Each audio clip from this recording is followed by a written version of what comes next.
Saudações, senhoras e senhores, aqui é o irmão Diogo Rafael Moreira, do site controversiacatólica.com. Recentemente, nesse mês de fevereiro, uma pessoa fez um vídeo contra mim falando de uma cegueira espiritual do Diogo do Controvérsia Católica. E eu concedo que há em mim uma certa cegueira material ou física. Eu tenho um problema chamado atrofia neurótico que me dificulta algumas coisas. E eu enxergo cerca de 30%.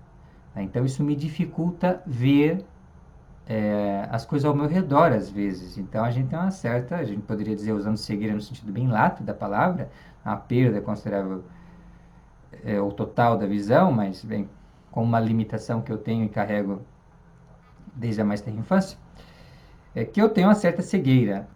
Mas dizer que eu sou cego porque eu aprendi da igreja a doutrina cristã, e essa doutrina que eu aprendi da igreja e o ensino aqui no Controvérsia Católica e no site do Controvérsia Católica, tal como eu recebi da igreja, dizer que isto é cegueira, aí vem, na verdade, a cegueira é de quem não o faz, de quem fecha os olhos para o que nos manda fazer a igreja.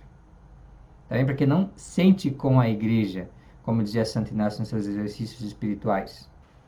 Não há cegueira, gostaria de dizer, né, em seguir o que a igreja manda, em acreditar na doutrina que ela coloca nos seus catecismos. Tá? Que é o que? O magistério ordinário da igreja. Como que os bispos ensinam os fiéis? Eles vão ali boca a boca, talvez em algum caso ou outro, mas em geral pelos catecismos, que a igreja ensina os fiéis. No dia a dia as crianças, e sobretudo as crianças é mediante isso, né? A catequese, o catecismo, e depois os adultos com os sermões. Né? E curiosamente, tanto nos sermões quanto nos catecismos, a gente vai encontrar o quê? Essa doutrina que esse rapaz e outros negam, que afirma a possibilidade, né, de justificação, ou seja, de salvação para pessoas que, na hora da morte, em artículos mortis, fazem um ato de contrição perfeita, sem ter recebido o batismo, uma forma de suprir o sacramento do batismo pelo seu desejo. Né? E por isso é comumente chamado de batismo de desejo. Ou então aquele outro caso, que foi muito comum nos primeiros séculos da igreja, em tempos de perseguição, de uma pessoa que era um catecúmeno, ou que, de qualquer maneira, iria se batizar, e que não pôde receber o batismo porque recebeu um martírio antes. E o martírio por quê? Por dar testemunho de Cristo. Então esse testemunho de Cristo, ele supre também, porque ele implica esse desejo de receber o batismo sacramental, então a pessoa também se salva. Tá certo? Então essa é uma doutrina que você encontra em sermões, em catecismos, e sempre foi ensinada, e a igreja nunca condenou. Durante séculos você encontra nos padres da igreja essa doutrina, você encontra na Idade Média essa doutrina, você encontra abundantemente em obras modernas e com muito mais minúcia, com muito mais progresso de entendimento dessa matéria, né? Essa mesma doutrina, e não há condenação dela. Não há condenação. Porém, você encontra uma condenação de um padre jesuíta americano chamado Padre Leonard Finney, que ensinou que essa doutrina era errada. É um documento do Santo Ofício de 1949 que repreende o Padre Finney por essa posição. Padre Finney seria chamado a Roma por Pio XII para prestar esclarecimentos, e ele não foi.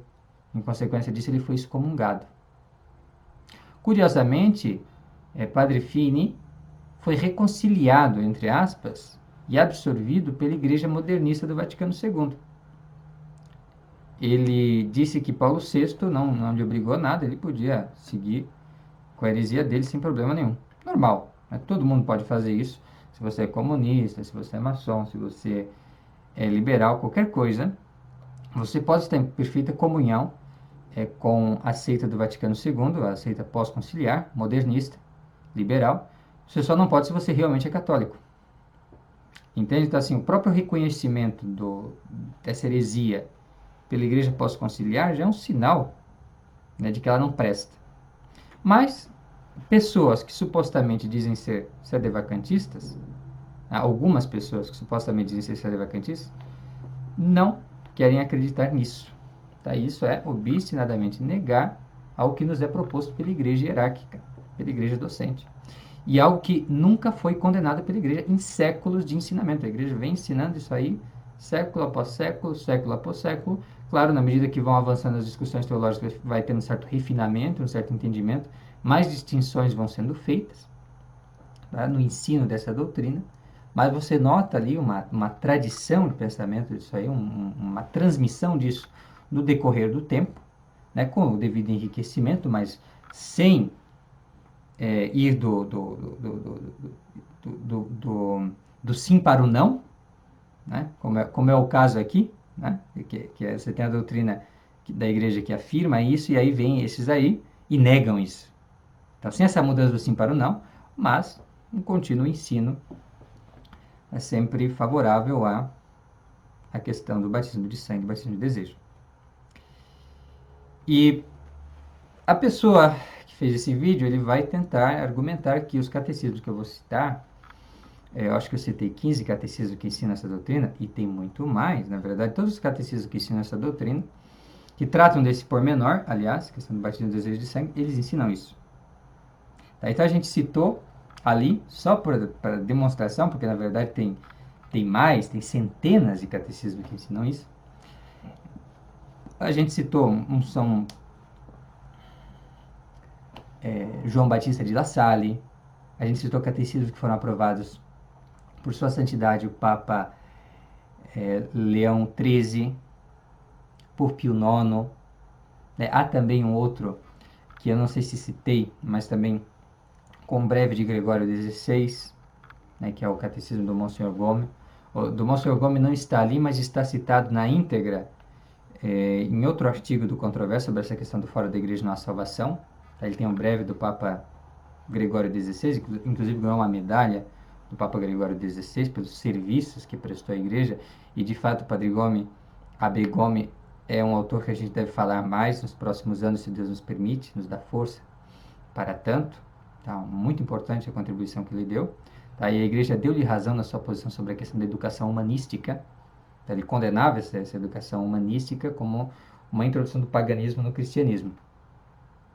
Tá? Isso é muito interessante, é um tema que a gente deve aprofundar nos próximos anos, se Deus quiser. E tem muitos outros autores de prestígio. Tem a Enciclopédia Católica também, que esse pessoal também utiliza para várias coisas, porque em geral eles não sabem latim, ir nas obras em latim eles não sabem, então eles se servem de traduções.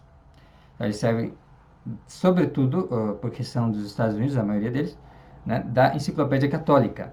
Então eles usam a Enciclopédia Católica para provar o sedevacantismo, para provar várias outras coisas. Né? Muitas coisas que eles dizem, assim como se, nossa, eles tivessem feito um estudo profundo, na verdade eles pegam em artigos, verbetes ali da Enciclopédia Católica.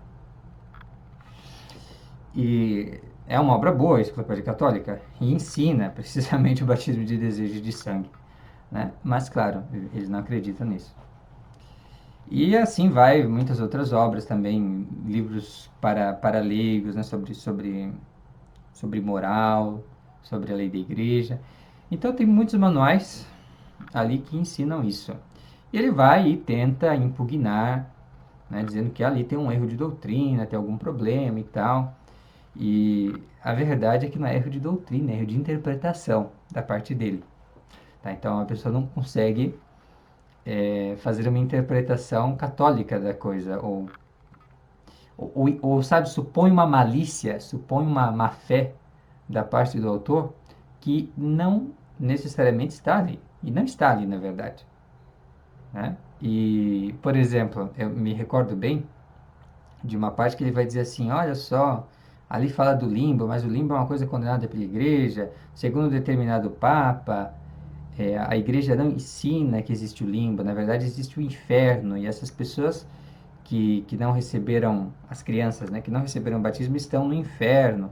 Claro, não sofrem o fogo, né, o fogo porque não cometeram um pecado pessoal, mas estão lá privados da visão beatífica de Deus e tal. Então, ele briga por uma palavra, né, porque não está no documento a palavra limbo. né? Mas, se você vai no documento, verifica, lá pela época do Papa João 22, pouco antes, né? Esse documento da Idade Média, ele vai dizer que, sim, vão para o inferno, mas em lugares diferentes e com penas diferentes. Tá? Então, lugares diferentes e com penas diferentes. Ou seja, o que isso quer dizer? Quer dizer que as pessoas que estão aqui nessa ideia de inferno, né, juntamente com os condenados, os danados, porque pecaram, cometeram pecados pessoais, têm culpa, né, por coisas más que fizeram contra os mandamentos de Deus, da lei natural. Então, o que acontece? Eles estão num outro lugar, um lugar diverso, e esse lugar diverso é chamado limbo. Compreende? A gente tem esse termo, limbo, para distingui-lo, para não gerar confusão, para você não pensar que eles também estão sofrendo condenação eterna. Porque quando você fala inferno, você não vai pensar no limbo. Você vai pensar no inferno, o lugar do inferno onde são condenadas as almas, né, que violaram os mandamentos. Tá bem? Então é diferente. As criancinhas não batizadas, elas vão para o limbo, para uma parte do inferno, entende? Onde não há esse fogo. Essa parte do inferno tem um nome, é limbo.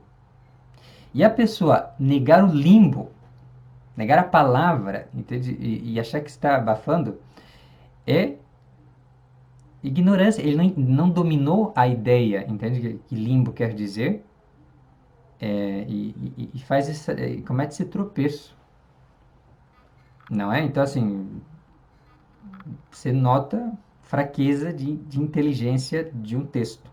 Ou melhor, uma deliberada intenção de entender ele da forma pior possível.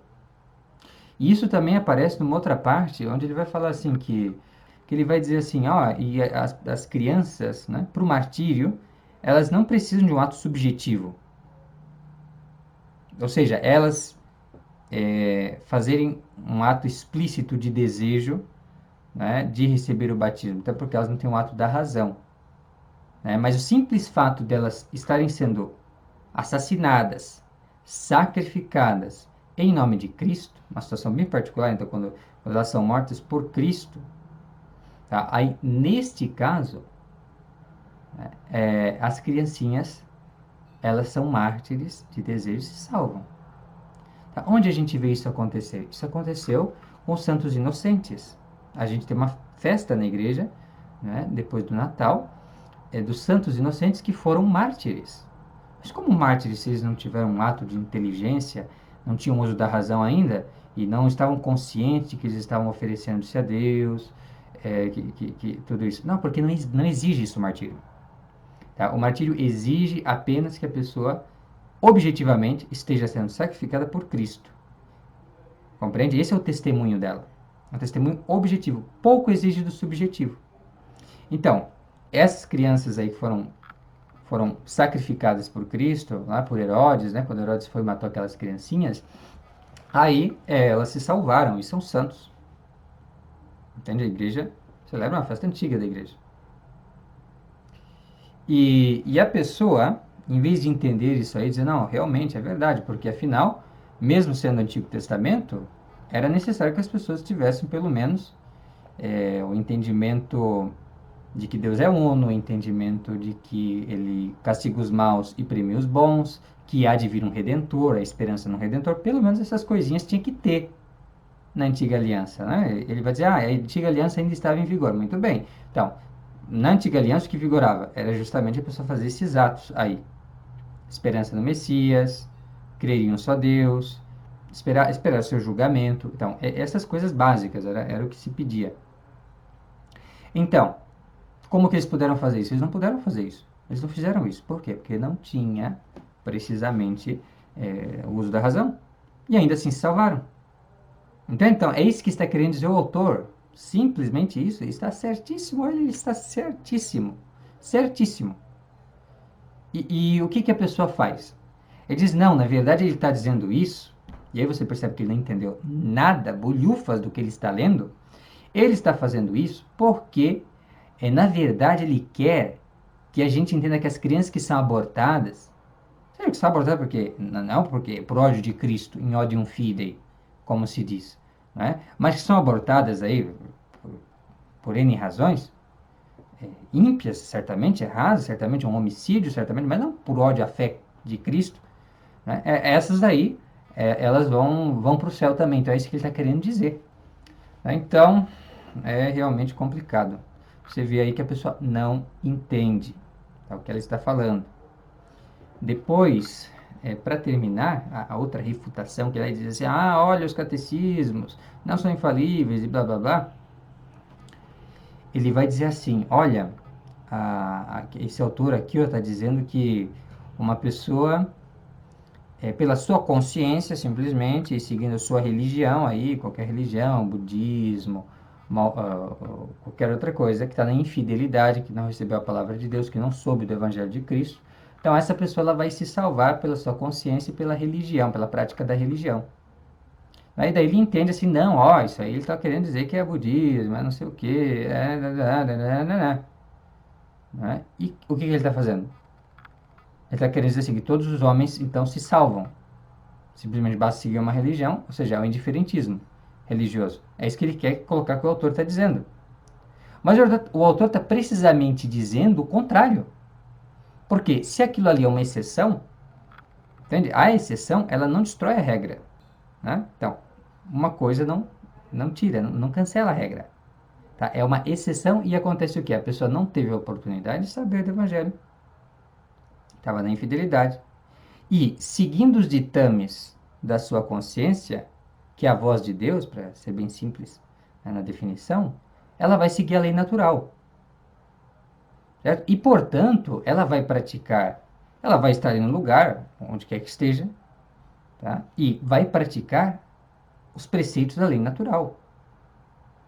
E, por consequência, onde quer que ela esteja, ela vai seguir fielmente o que Deus quer. De boa fé. E se errar, vai errar de boa fé. Tá? Em artículos morte, em consideração dessa ignorância, tá? Ela vai ter a graça de Deus, tá? Porque não errou de má fé, porque não praticou, porque sabia que aquela religião que ela estava era odiosa a Deus, mas não, fez até por piedade, entende? Em ignorância, porque nunca ouviu falar de Nosso Senhor. Então essa pessoa, ela, na hora da morte, vai ter esse privilégio, essa graça, tá? Isso é de fé, vai ter essa graça porque Deus é justo, Deus é bom, tá? Ela vai ter essa graça de fazer um ato de fé e um ato de amor a Deus. Tá? De desejar o batismo, e essa pessoa vai se salvar, porque não é possível que Deus seja pior, como esses hereges querem dizer, que um homem honesto, uma pessoa que agradece alguém que lhe ama, que retribui o amor de uma pessoa de boa fé, certo? Que tem misericórdia. Então, esse pessoal aí, eu não consegui baixar ainda todo o currículo dos Diamonds, mas eu conheço uns amigos americanos que têm um bom entendimento deles, assim, da vida deles, né? E o que eu sei, tá? É que eles não tiveram uma educação católica, tá? Eles não eram católicos, são recém-conversos, não são de berço católico, não tem então assim uma educação que é um modo básico de pensar de um católico, pelo menos, com essa questão de igreja, de entender que o bispo, essa reverência que a gente tem, eles não têm, que é o básico, né? Além disso, grande é a chance que eles sejam de origem calvinista. Por que grande a chance? Porque o estilo do pensamento deles é calvinista. Tá? Quando eles pensam assim, que Deus não importa, nominalista também, mas é daí que vem o calvinismo. Né? Então, o Deus nominalista, que também é uma versão um pouco piorada, o Deus calvinista. Né? Que é assim, ele é tal, que ele determinou tal, tem que ser assim, se não for assim, não importa, você se lasca mesmo, então ele não quer nem saber, ou seja, é um Deus que pode ser mal, que pode ser pior do que uma pessoa honesta. Que é pior que uma pessoa honesta? Porque uma pessoa honesta, por exemplo, se eu tenho alguma pessoa que por uma impossibilidade grave não pode fazer determinada coisa, tá? Mas ele deu testemunho de mim, ele me amou, né? Eu vou dar testemunho dessa pessoa. Nosso Senhor mesmo disse: aquele que der testemunho de mim perante os homens, eu darei testemunho dele perante Deus. Então, a pessoa vai levar a sério, né? Vai levar a sério aquele ato de amor, aquele ato de testemunho. Aí a pessoa foi morta por Cristo. Tá? E Cristo vai depois reconhecê-lo, vai dar testemunho dele perante o Pai. Sobretudo porque ele não se batizou porque não pôde, porque não soube. E aí se salva, se justifica. Então esse é o ensinamento da igreja, tá? E é isso que essa pessoa aí reputa como cegueira espiritual. A cegueira espiritual é negar esse Deus calvinista que ele acredita. É negar essa deliberada desobediência ao magistério da igreja. É isso. Compreende? Então, eu espero ter esclarecido os pontos principais aqui da fala dele, que foi uma fala curta. Infelizmente, mentir é fácil e dizer a verdade é mais difícil. Leva mais tempo, exige toda uma explicação, tá? Mas, assim, isso não é para todo mundo, esse vídeo aqui. É para aquelas pessoas que me pediram. Eu vou enviar particularmente para essas pessoas, tá? Esse esclarecimento. E assim eu acho que eu dou uma resposta completa, tá bem? Então é isso. Eu tenho um texto aqui comigo também que eu quero escanear, vou pedir para os freios aqui escanearem para mim, que chamado Só os Católicos se Salvam? Ponto de interrogação. Onde ele é uma espécie de catecismo contra os finiitas ou então daimondistas, né, como eu prefiro chamar porque são os hereges de hoje vivos que ensinam essa doutrina aí pela internet. Então, ele é um catecismo que fala justamente contra todas essas acusações que eles fazem, essas más interpretações de latim e de inglês que eles cometem, todos esses tropeços de má fé e tudo mais. Ele refuta tudo, é maravilhoso. O catecismo eu vou tentar digitalizar e eventualmente fazer uma série de vídeos contra esse tema, mas isso assim não é algo urgente, porque se você é católico, tá? O que está no catecismo, ensinado no catecismo, e digo não no catecismo, mas em vários catecismos, e que nunca foi condenado pela igreja, e que foi ensinado por santos doutores como Santo Ambrósio, Santo Agostinho, São Tomás e outros, você não vai negar aquilo. Então você vai aceitar, receber tranquilamente, sem problema nenhum. Mas com toda certeza. E entendendo isso como luz e não como cegueira, como esse rapaz aí. Também se sentir com a igreja. E uma outra coisa, só para terminar, eu lembrei de uma outra parte que ele fala sobre a questão de Santo Agostinho. Então ele diz assim, Santo Agostinho não acreditava na questão do limbo, ou melhor, ele dizia que as crianças, elas vão padecer as chamas do inferno, então Santo Agostinho errou aí também e tal. E essa não era a opinião de Santo Agostinho, como o teólogo colocou ali, né? O teólogo, provavelmente citando o livro de Santo Agostinho sobre o livre-arbítrio, né? Onde Santo Agostinho dá a opinião que o teólogo colocou, porque o teólogo conhece as obras de Santo Agostinho. O rapaz ali sabe de segunda mão, né? Então, essa é uma parte em que você nota que a pessoa não conhece Santo Agostinho, leu ali ou de ouvir dizer, entende? E é assim. Às vezes, não, mas está lá em Agostinho, não sei o que parte, tal, X, Y, Z. Claro, está lá em Santo Agostinho, mas Santo Agostinho teve as duas opiniões. Numa fase ele teve uma opinião, que era a opinião comum dos padres, que era precisamente essa sobre o limbo, tá? Que era a opinião ali de todos os padres anteriores, depois também na Idade Média São Tomás trouxe de volta com toda a força e hoje está mais que estabelecido, tá bem? Santo Agostinho teve essa opinião também. E a pessoa não sabe por quê? Porque nunca leu o livro sobre o livre-arbítrio de Santo Agostinho, que é bem popular, bem famoso, tem em português, tem qualquer coisa. Não conhece, né? E daí, mas ele escutou dizer ali que em tal lugar tem isso, e de fato tem isso, mas isso é em consequência de uma controvérsia que Santo Agostinho teve que alterou essa visão dele, por causa da luta contra os pelagianos, então você entende que quando você está na luta contra uma heresia, você pode cometer certos excessos para tentar destruir aquela heresia, então você acaba cometendo certos excessos, não de má fé.